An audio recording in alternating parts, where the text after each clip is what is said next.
Hello everybody. I know it's been a little while since I've done a video, like a month or so. I just wanted to do a quick update on whether I accomplished my books from the previous video, the previous TBR video, and I did. The first book was There's Something About Sweetie. I actually have a copy of it in my hand. I haven't taken it back to the library yet. I loved this book. It was so much fun.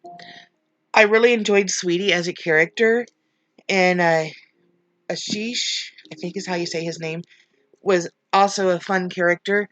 Um, it's a typical romance, boy meets girl, they really hit it off, something happens, they aren't so good, things get fixed, everybody's happy at the end, right? Loved it, loved it, loved it. Very body positive. Sweetie was comfortable in her own skin. Her mother was kind of not so great.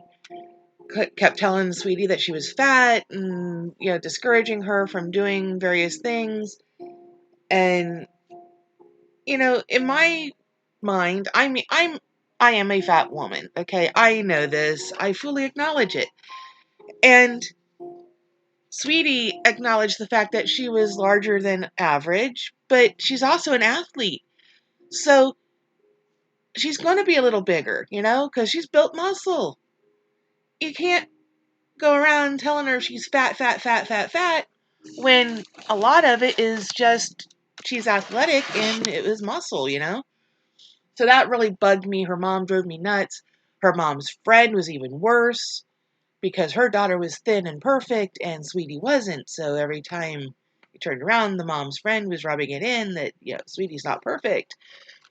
But she was, she was kind. She was caring. She was very smart, off the charts smart and athletic, top in her sport, top in the state in her sport. I mean, come on, be proud of that. Be like, woohoo, my daughter's awesome. Instead of, you're fat, you're fat, you're fat, you're fat, you're fat.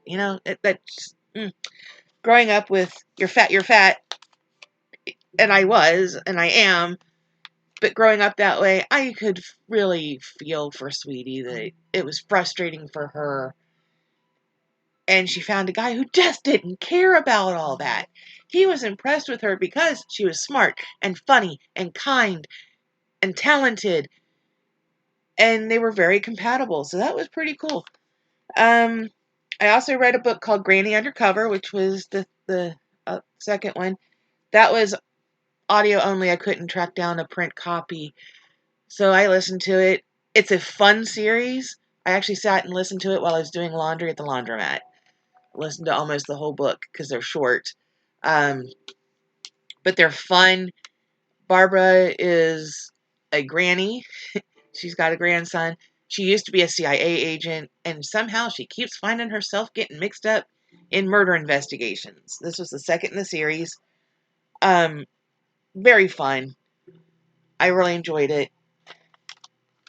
Can't really say a whole lot because they're so short, and if I say much, it's gonna spoil the whole book. So I'm not gonna say a whole lot about it. And the third one that I rolled last time was The Lady's Guide to Petticoats and Piracy. This is the second book in the Montague siblings. I guess it's just a duology. I haven't seen anything listed for a third book.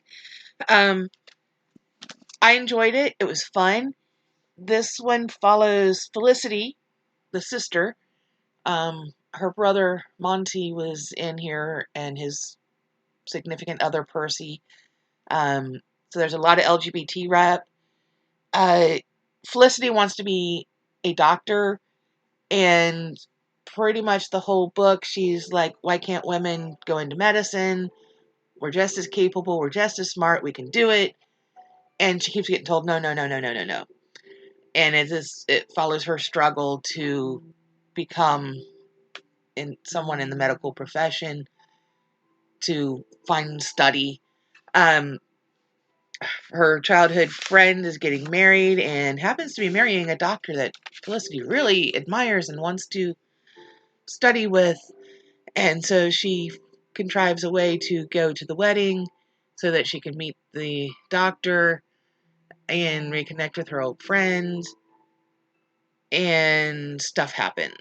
Lots of stuff happens. The whole piracy angle happens.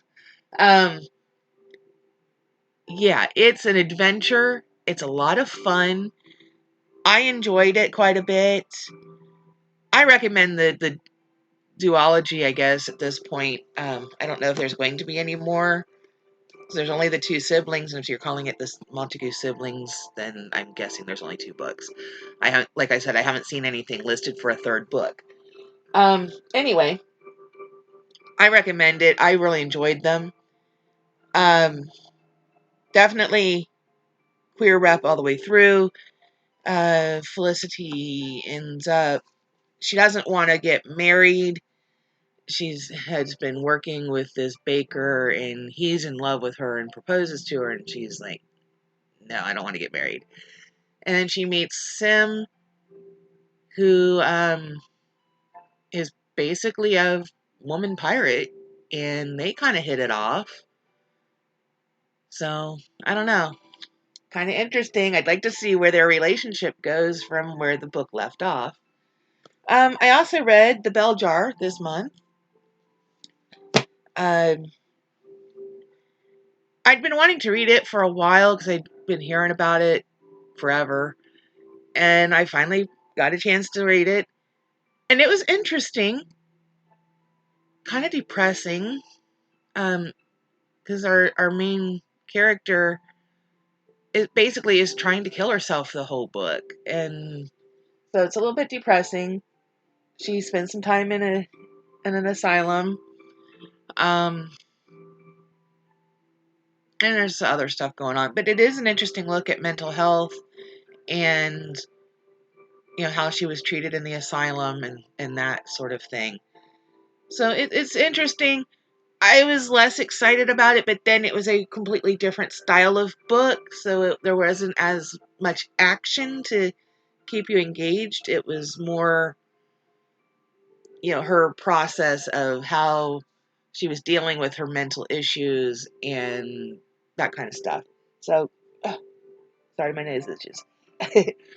But anyway, there's that. I listened to one yesterday called Yeast of Eden, which is the fourth, I think, in the Pancake House series. Cozy mystery, lots of fun. I Why can I not remember the main character's name? I can never remember her name. Not Melanie. It's something like that, though. Anyway, the main character, in the first book of the series, inherits this pancake cafe place. They're like only open during the breakfast hours, and they're in this little touristy coastal town in Washington State. And I guess was it her uncle or cousin or somebody owned this restaurant and was murdered, and that was the first murder she ended up getting tangled up in and investigating. And she inherited the restaurant. And so this time, I believe this was the fourth book. This time, a waffle restaurant is getting ready to open, and the owner's real obnoxious and has grow up in this town, and everybody in town is just not liking him because was basically a horrible person, and he ends up dead. And she and her head cook are both suspects, of course, because that's how these books work. And she ends up investigating, even though she says she's not going to, because of course that's how these books work. And anyway, she investigates. She gets more deeply romantically involved with this handyman, landscaper, contractor, builder, carpenter guy, kind of a jack of all trades. Their relationship gets deeper. and it's been building since book 1, so yeah, that's to be expected. Usual cast of characters that come in. I'm really enjoying the series. I'm looking forward to the next one. What else did I read this month?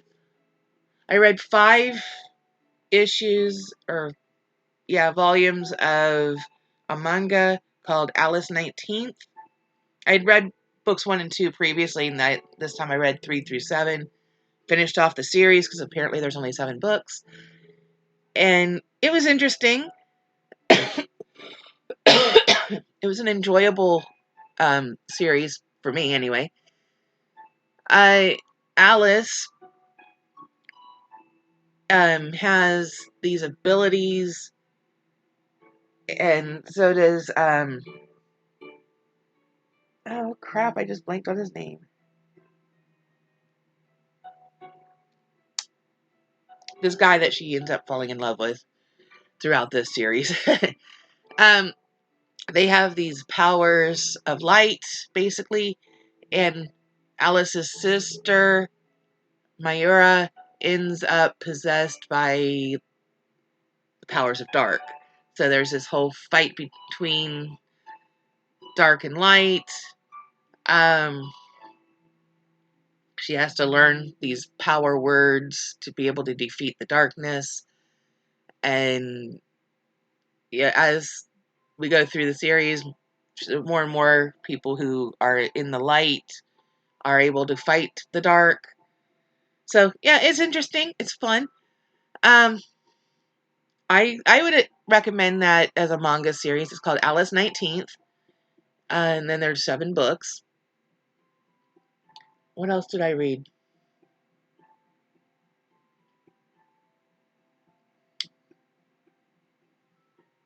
Hold on a second. I have a notebook where I have it written down.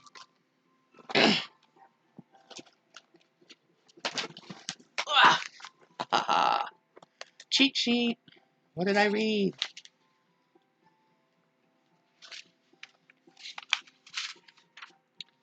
I read One by One by Ruth Ware as a thriller. Loved it, loved it, loved it.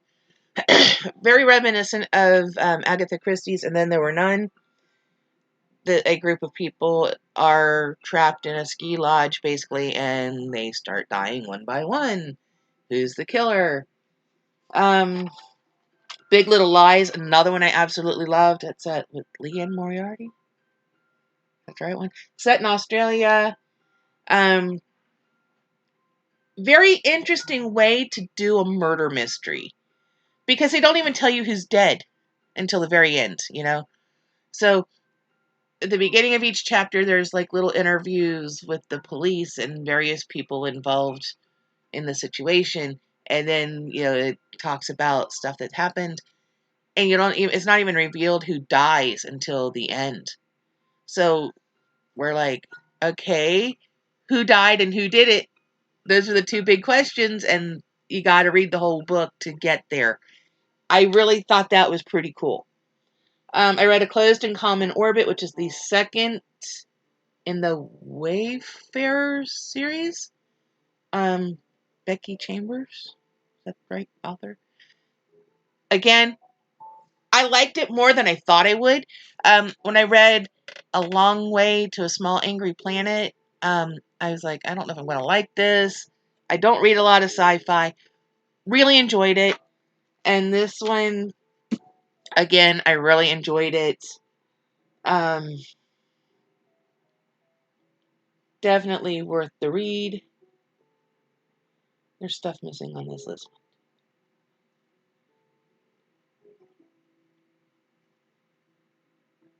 Oh, the bell jar and okay, I've already talked about them. I read a picture book called 10,000 Dresses. I wanted a little bit more. I thought it could have gone just a little further than it did. It's about a boy named Bailey, or a child named Bailey, we'll say. Born boy, who dreams about dresses, and he wants to wear dresses, and everybody tells him, no, you're a boy. Stop thinking about dresses. Stop talking about dresses. You're a boy. Be a boy. And He ends up meeting a girl who wants to design dresses. So the two of them hit it off, and he wears the dresses that she designs. So, I mean, good story. I don't know if the boy is supposed to represent trans necessarily, or if it's just gender fluidity. Because my son is gender fluid, and he occasionally likes to wear a dress. I'm fine with that. Hey, he's wearing clothes. He's not running around naked. I'm fine with it. Wear what you want to wear. Be you. You do you. I don't know. I guess living with a situation like that, I'm a little more tolerant. I don't know. I really wanted this to go further. Mom says, no, you're a boy. Stop talking about dresses. Stop thinking about dresses. No dresses. Dad, same, is like the exact same conversation. No, you're a boy. Stop talking about dresses. The brother, no, ooh, gross. You're a boy. No dresses. Until he happens to meet a girl who wants to design dresses and everything's great. I get it, but you need more to tell that child that they're okay. That it's okay to have these feelings and these thoughts. It's normal. It's natural because you're born that way, If you are born to be gender fluid and want to, or have days where you feel more female and days where you feel more male, then that's normal for you. So don't let somebody tell you can't be who you are, And I read a book called Everybody Poops 410 Pounds a Year. Now, this sounds like it would be a kid's book, but it's not. It's actually designed for adults. It's got little illustrations and stuff, so you would think kids, but older kids maybe. But it's really more factual, and it's actually written for adults. But it's super short. It's only 64 pages. I thought it was interesting. I picked it up out of the little free library one day. I thought, oh, this sounds funny. And it kind of was, and because the drawings were funny. But the factual stuff was pretty interesting. Swan's Way, which is the first book in Proust's 7-book series. In Search of Lost Time? Remembrance of Things Past. I think it goes by 2 different series names, really. But anyway, actually, let me see. I downloaded the second book. I'm waiting on it from the library. Maybe this will tell me. Remembrance of Things Past is what it's got listed here.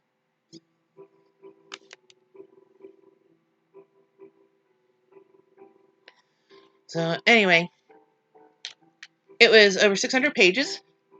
There are editions where it's up to like 1,000 pages. So depending on the print and what other garbage they dump on it and add to it, it can be up to 1,000 pages for the first book, which is intimidating.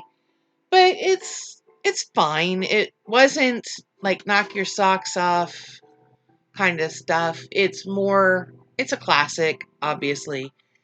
It's more about, this guy and his love life or lack thereof, and wanting to have a love life, and his other guy growing up and admiring this first guy, not in a romantic way, but you would just admire somebody.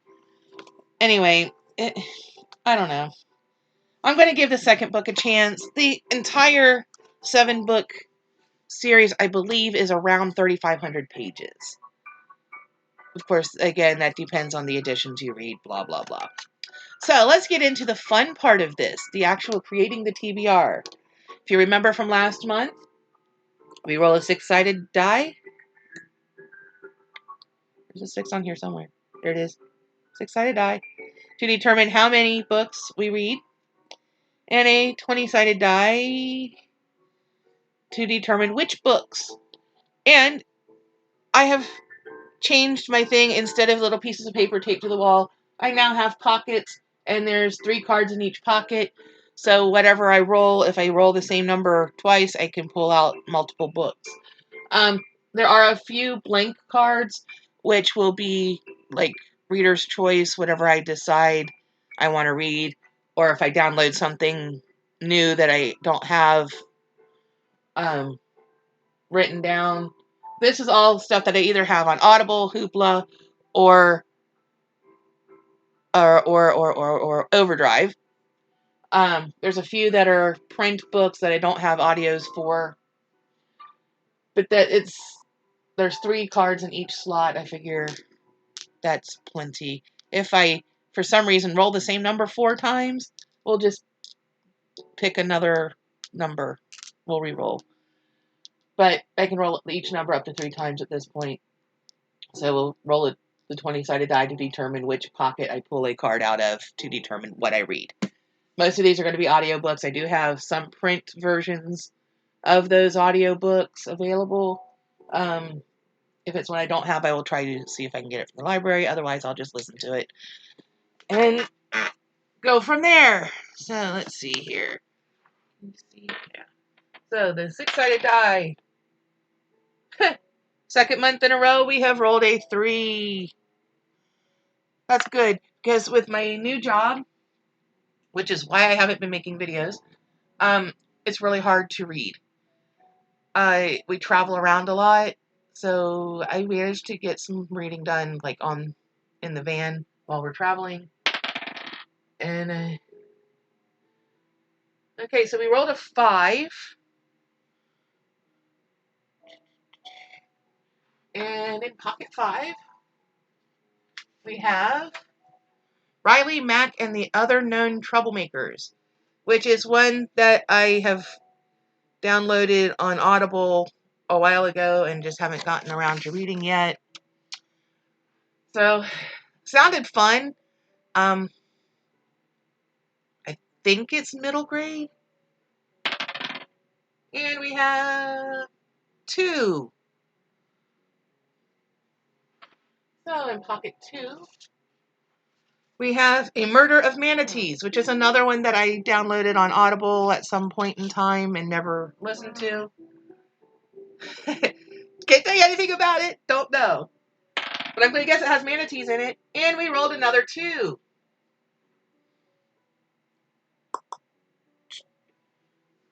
So, what else do we have in here? Is it going to be another random Audible book? Oh, $4.50 from Paddington. We get a little Agatha Christie. And I believe... Haha. I have a copy of it from the library. This is a large print one, and it's huge. Look how huge this book is.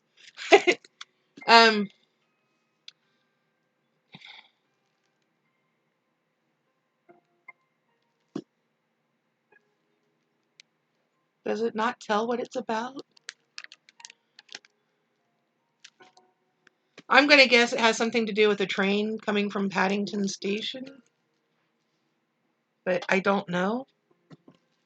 Because instead of giving you a blurb about what the book is about, it just gives you...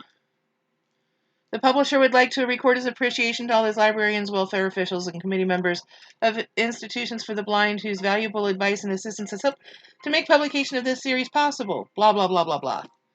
In the back, they'd like to thank the distinguished authors who have agreed to have their works included in this large print series. Oh, maybe this is it. Having done her Christmas shopping, Mrs. McGillicuddy relaxes happily in a train. Then another train, going in the same direction, draws abreast, and for some minutes the 2 trains proceed side by side. That has happened to all of us. But in a first-class carriage of the second train, Mrs. McGillicuddy sees, to her horror, a man strangling a woman. Then the second train gathers speed and vanishes into the night. Who is the woman? Who is the man who strangled her? And why is the body not found for so long? Once again, Agatha Christie demonstrates the ingenuity and mastery which have made her the most famous of crime writers. Once again, she presents a story that will grip every reader from its exciting and unusual opening to the convincing solution at the end. Huh. That might be pretty good, actually. Yeah, it's giving me Rear Window vibes. You know that movie, um,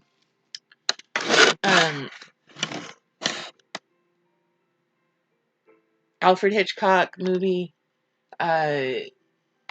Jimmy Stewart's injured and can't go anywhere, and he's watching out his window, um, and sees what he believes is a murder happen across the way.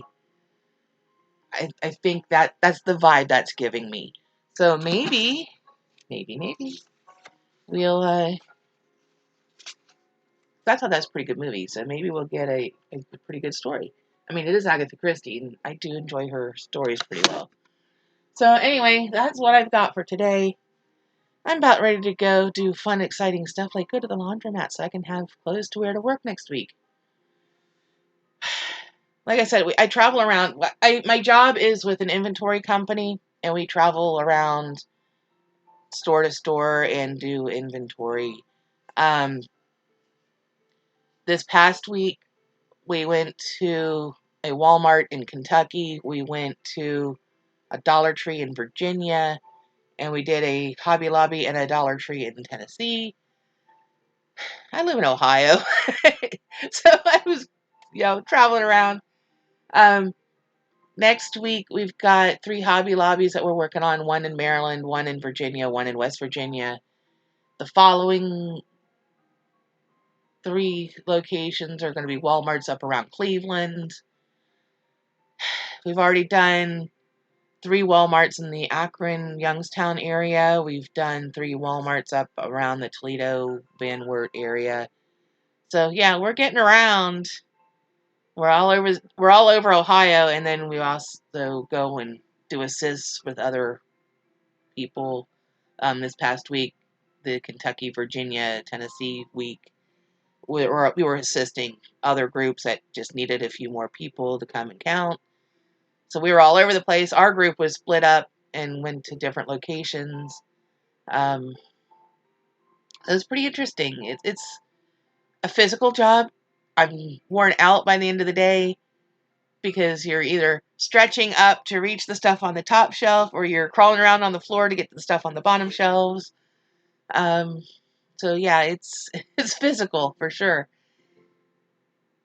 But I work with some pretty good people, and I'm not sure how long I'm going to be able to handle the traveling because, man, that's hard on you. Never being home and, every night in a hotel. And we've had some good hotels and we've had some not so good hotels. We had one hotel where, as we were checking in to our rooms, a guy came out of his room and started yelling at all of us that we were making too much noise and waking up his baby. This is at like 5 p.m. Normal check-in time, normal time when people are up and about. And the doors, the way they closed automatically, were loud. We couldn't help it that they were making some noise, and the walls were like paper thin. So then at like 1 a.m., their baby would start screaming its head off just to be making noise. It wasn't making like crying that it was hungry or whatever kind of noises. Because I've got a son. I know what babies sound like. No, this was a kid yelling to be yelling. And they would yell and scream and carry on from like 1 a.m. to 3 a.m. We had to get up at 4 so that we could get ready and meet our van at 5 to go to our locations. I can't go on no sleep. Now, this guy who was yelling at us because we were making too much noise at a time when most people are up and doing things. And then between his baby yelling and making all that racket and him yelling at his significant other, I'm assuming the baby mama, during that time period, and then they turned the radio on so loud it sounded like it was in our room. You can't have it both ways, A little common courtesy. You want us to be quiet? You need to be quiet too. You can't have it both ways. In that same hotel, we couldn't get hot water. We'd have hot water for about 30 seconds, and then it wouldn't be cold, but it wouldn't. It was like lukewarm. When you're coming in and have sore, aching muscles, you want hot water to help those muscles relax. And it wasn't good. Now, this last hotel we were in, it was a nice room. And we had hot water. Water so hot you could barely be in it. And the more you try to turn the temperature down, the hotter it would get. And I'm just like, I I look like a boiled lobster. I I couldn't wash my hair because there was no way I was putting my head under that scalding water. Oh man. And as it is, my skin is real sensitive. So having super hot water, I was like, I hope I don't blister. I've already bruising. I don't know if you can see. There's some bruising and scratch marks. Actually, this arm's doing better. This arm, on the other hand, this this is normal for me now. My arm, look how bruised. And that it's not that I'm doing anything, really, to hurt myself. But when you're reaching in between peg hooks on walls and things in these different stores, it's just the pressure of them pushing on my skin. I'm developing these weird bruises. They look better now. I should have shown you the first week because I was, oh man, it was like leopard print between the different stages of bruise healing and stuff. It was pretty rough. Most of the scratches are pretty well healed now. But it's not that it's a dangerous job or anything. It's just I bruise easy because most people are coming out and they might have a little scratch here and there, but they're not getting bruised like I am. And my arms are just bruised up and down like crazy. My knee has bruises all the way around it because we have these scanner things. And when we were at Walmart and doing soft lines, which is like the clothing areas, we hook it to our belt. And if I move a certain way, it bangs on my knee. So I have all these little bruises all over my knee. I've got a big bruise on my belly just from reaching in and leaning against a peg hook, just pressure. This big old bruise across my stomach. And I'm like, yeah, people would think I'm being beaten. And I'm not. It's just doing the job and that I bruise fairly easy. So, anyway. At least my foot has healed. The first week, I was working on an injured foot. Um, and it's because the shoes I had were old and there was no support left in them. And I took a step on Monday as I was getting ready to leave to go meet the van and felt something pop in my foot. And I was in pain, so much pain. Monday night, by the time we got to the hotel, I could barely walk. It hurt so bad. So I had my foot wrapped and iced whenever I wasn't in a store. I had my foot wrapped up the whole week while we were out and about. This was the first week when we went up to the Akron, Youngstown area and did those 3 stores. By the end of the week, my foot was much better. I could at least walk and stand on it without too much pain. And of course, that weekend, I kept it wrapped and elevated and iced as much as possible. So it's fine now. And I've since gotten rid of those shoes. But not a job that you want to have foot injuries for, definitely, because you're standing the whole time. Unless you're crawling on the floor to get those bottom shelves. So, yeah. And of course, makes your shoulders and your back ache. And if you haven't been doing physical stuff for a while, you're using muscles you haven't used. And that's largely the issue I'm having right now is getting used to doing all of these things. And then, they switch up where you go and you've got a few different things, different ways of doing things. Hobby Lobby is a completely different technique than any place else that we've gone to so far. Because they want a different type of count. They don't want to know necessarily how many items, which is part of it. They want to know the valuation of what's in the store. So we have to put in the prices for everything as well as how many of them. So yeah, that's a lot.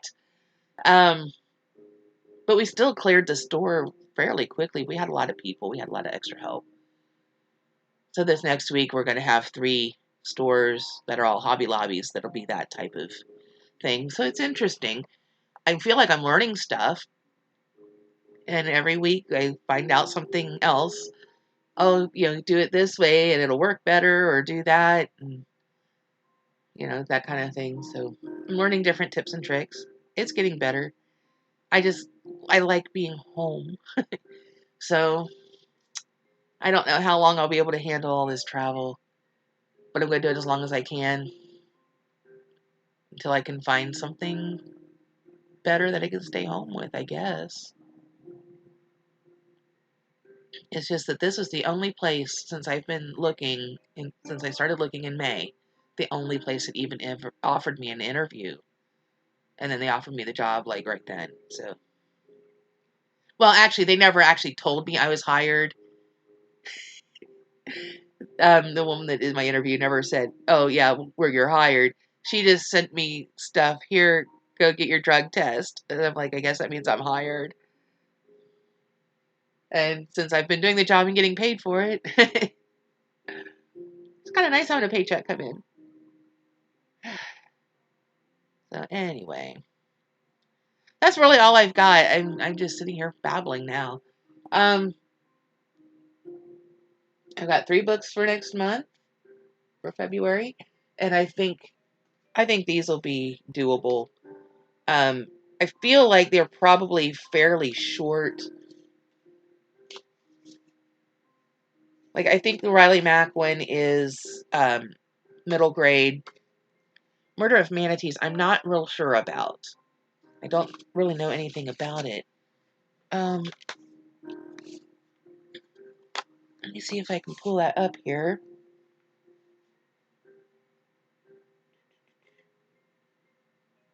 Come on.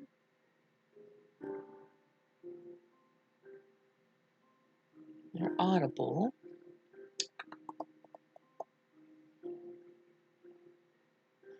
Murder of Manatees. Does it tell?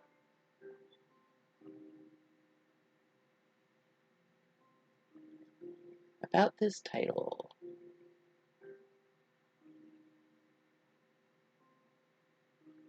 Yeah, it's 2 hours and 8 minutes. The Adventures of Tom Stranger, Interdimensional Insurance Agent. Okay. Well, it says the further adventure. So is this like a second book?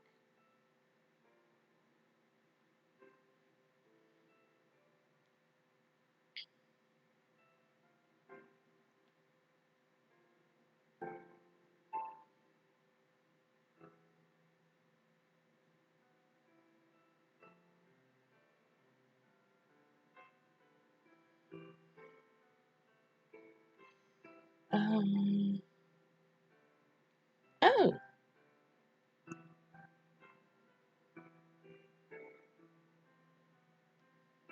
So if you're a brown coat, you'll know who this is.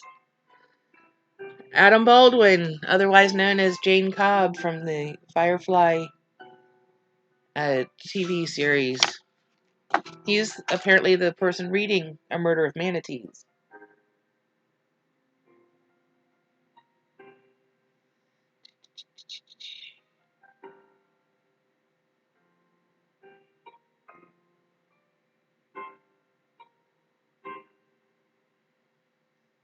I'm wondering about this one. Let's see here. Well, it's got 4.1 out of 5 stars. But there's 830 1-star reviews, 649 2-star. That's a pretty good chunk of people saying they didn't like it. 3 stars, 1123, 4 stars, 1792.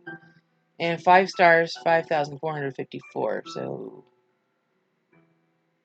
4.1 average. But when you're scrolling down, 1 star, 2 star, 1, 1, 1, 1, 1, 1, 1, 5.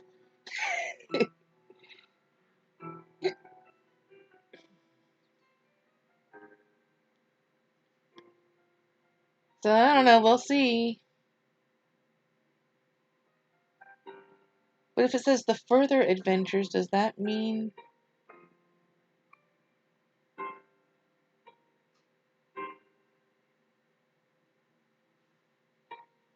that there's more in this?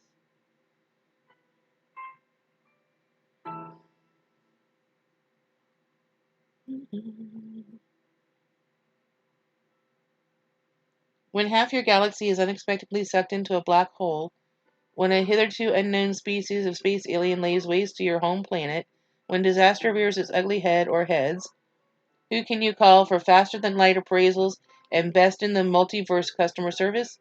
Just one man, Tom Stranger, interdimensional insurance agent.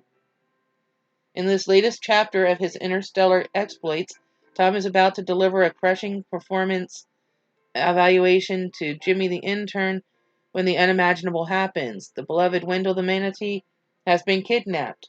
Armed with his battle mechs and his elite corps of junior associates, can Tom find Wendell before he's canned in oil? And can Jimmy, at long last, channel his inner agent? But I can't see, like, in here anywhere about... Maybe if I click there.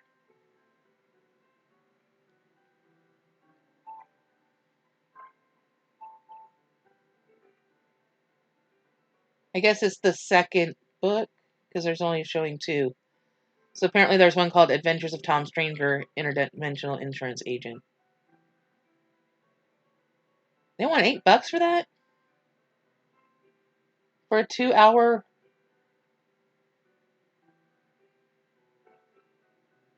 And I always listen to things on 2 times speed, so it's only going to take me an hour.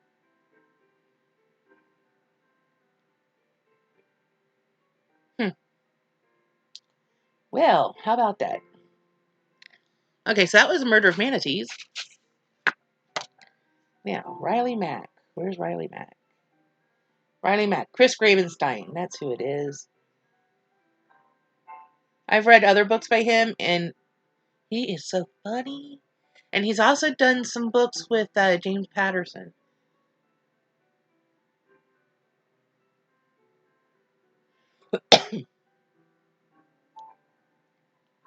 Okay, Riley Mack, it's 4 hours and 16 minutes. In this middle grade Audible original that's full of both humor and heart, a madcap gang of bold kid crusaders set off on an unforgettable adventure to thwart wrongdoers in their neighborhood. What do you get when you add up 1 middle school bully, 2 bank robbers, 57 puppy mill dogs, 4,000 missing dollars, and 5 daring troublemakers led by the incomparable Riley Mack? 1 crazy caper. In this merry, mischievous romp, master storyteller Chris Gravenstein, the award-winning author of Escape from Mr. Limoncello's Library, which is an excellent series. If you like middle grade, Mr. Limoncello's Library series, read those. They're fun. They're really good. Okay, teams up with a full cast of audio talent to introduce Riley Mack, a one-of-a-kind 12-year-old hometown hero. This audio adventure features Neil Hilligers as the narrator, Brian Kennedy as Riley Mack, Eduardo Ballerini as Ben Markowitz, Lauren Fortking as Brianna Bloomfield, Josh Hurley as Mongo Montgomery, and Kalia Adams as Jamal Wilson, Susan Torin as Grandma, Nick Sullivan as Sheriff Brown, Eric Eves Garcia as Gavin, Colonel Mack, and the FBI agent Kevin Pariseau as Chuck, Call Me Chip Weitzel, Eliza Foss as Rada Rollison, Jennifer Van Dyke as Mrs. Montgomery, and Osmond as Moonbeam, and Don Barclay, Allison Johnson as Diane, Brian Sutherland as Otto, Kevin T. Collins as Fred and Nick, Chris Chula as Mr. Karpinski, and Roger Rawlison, Allison Hiroto as Jenny, Charlie Thurston as Andrew, L.J. Ganser as Special Agent Chavez, and Betsy Hogg as Emma. And if you listen closely, you'll catch a very special appearance from author Chris Grabenstein as the casino card dealer and his wife, J.J. Myers, who lends her voice to Madeira Mack, Riley Mack's mother. Okay, then. So Riley Mack and the other known troublemakers.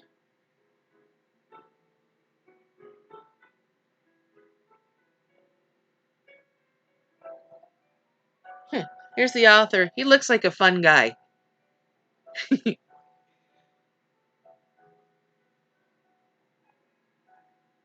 It's got a 4.2 out of 5 rating. My experience with his works before, I really enjoyed them. So I hope to enjoy that one as well. And we already talked about 450 from Paddington. So it sounds like a very eclectic group of books. And I will see what else I can squeeze in throughout the month. I only set my Goodreads goal to 150 for the year because this job, I just don't know when I'm going to have time to do much reading. When we get done with work, I'm too tired to care. I just, books. I have tried listening to this one, Richard Osman, The Thursday Murder Club. I tried reading the book, and I couldn't get into it. And so I waited forever to get the audiobook. And unfortunately, I was so exhausted when I did finally try to listen to it that I fell asleep somewhere in the middle. And I have no idea what the book's about. Other than it's a group of elderly in a nursing home situation, and they form a Thursday murder club because they're interested in murder and trying to solve old cases and things. But other than that, I can't really tell you anything about it. I can't even tell you what the beginning is, other than there's um, like a detective that has to go and talk to this group, and they're not having the standard, safety lectures that they get constantly. They're like, hey, we want to know about, and so they wrote this detective into helping them out with information and things. Beyond that, I don't know. I really like Richard Osman when I see him. He's like the co-host on Pointless, which is a British game show. And he also hosts Richard Osman's House of Games, which is another British game show. So part of it is, I think, it's that dry British humor. And maybe it's just not clicking with me in this particular book. And I don't know why. But anyway, I'm trying. And let's see, hold on. And speaking of British books, I am just past halfway on Mr. Nutta and His Reeky Pecan Peanut Butter by B.B. Mason. This author contacted me on Facebook and said, hey, I see you read a lot of, children's books. And I kind of do. I read everything from picture books to adult books. So if it's a book, I will probably read it, more or less. There are some things I won't read. I won't read Sarah J. Maas anymore, just because I absolutely hated A Court of Thorns and Roses, and I don't see what the fuss is. But I also don't like Faye, and since the bulk of what she writes is Faye, I'm not going to read it. Anyway, Mr. Nutta in His Reeky Pecan Peanut Butter. I think it's supposed to be middle grade. I'm kind of having trouble figuring out where it fits age-wise. The humor is definitely middle grade. Some of the situations lean more young adult. Some more middle grade. My biggest issue, though, is it really needs somebody to proofread it. Because there's a lot of missing punctuation. There's a few things where the wrong word is there. I'm fine with the variations in spelling. I understand British author, you're going to have British spellings. I'm cool with that. Some of the phrasing's a little different, but again, British phrasing, I get it. That's not what I'm having trouble with. I'm having trouble with the lack of punctuation and general lack of proofreading. So I can only read small chunks at a time, which is sad because I really, really want to like this book. I really do. It sounds so fun because Mr. Nutta inherited, owner of a mediocre peanut butter company, the Nut Butt Corporation, has an innovative solution for world domination that is quite frankly so devious, so terrible, so downright despicable, one wonders how he sleeps at night. A huge satellite dish recently installed on the factory roof is a real eyesore and brings with it hordes of complaining protesters, part of his plan or simply a TV upgrade. And speaking of eyesores, which practical joker is collecting eyeballs? Yes, you read that correctly. Mysterious, monstrous, blobby-type blobs are terrorizing the country, sucking eyeballs right from people's faces. Now what's that all about? Bursting off the page with mischief, chaos, quirky bodily mishaps, and mind control techniques that can only be fantasized by marketing directors far and wide, this action-packed read has it all. And, yes, even the lovable zombie gets a mention. But you won't find any of those gormless grouches predictably shuffling around in search of brains or anger management courses here. Oh no. Now, take a look at this. I will hold it up here for a moment. And you can see what I'm talking about. Run-on sentences galore. Lack of punctuation. Yeah. The whole book is like that. And it's hard to read for me. Maybe because my brain is sitting there trying to fix all of the, punctuation errors and things and then going, no, what is she really trying to say? Because, a comma can change the meaning of a sentence. Have you seen the t-shirts and mugs and things that say, let's eat grandma? And then, let's eat, comma, grandma? Where a comma can save a life? Yeah. In this case, commas can change the meaning of sentences drastically. And I believe in the Oxford comma. I think it's necessary. I think everyone should use it. That's where if you have like a series of things, you put the comma before like and or like my mom bought peanut butter, comma, bread, comma, jelly, comma, and bacon. Okay? That you're separating each item. That's what the comma is there for, right? Where I was reading the descriptions of those audiobooks, the Riley Mack one, where I was reading the performers, some of them were doing multiple characters and they didn't put the commas in. So, okay, is this person doing two characters, or is this a different person? Leaves a lot of confusion. So, yeah, use the dang Oxford comma, people. That's why it exists. It's to make things easier to read and understand. Use your grammar. Anyway, enough ranting. I'm working on it. Hopefully I can have it finished by the end of February because I've been reading this for a while now. And the basic plot of this story is interesting. Although I don't know what gormless means necessarily. I'm going to have to look that one up. Anyway, it's cold in here. I'm going to let y'all go. I've been yapping for a while now. Almost an hour, really? Ooh. Ooh, I wasn't planning on this video being so long.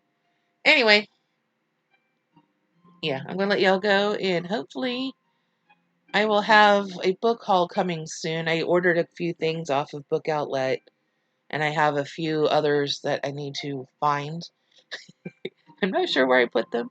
That I have picked up at like the little free library and such, and I know there's one I picked up at the dollar store.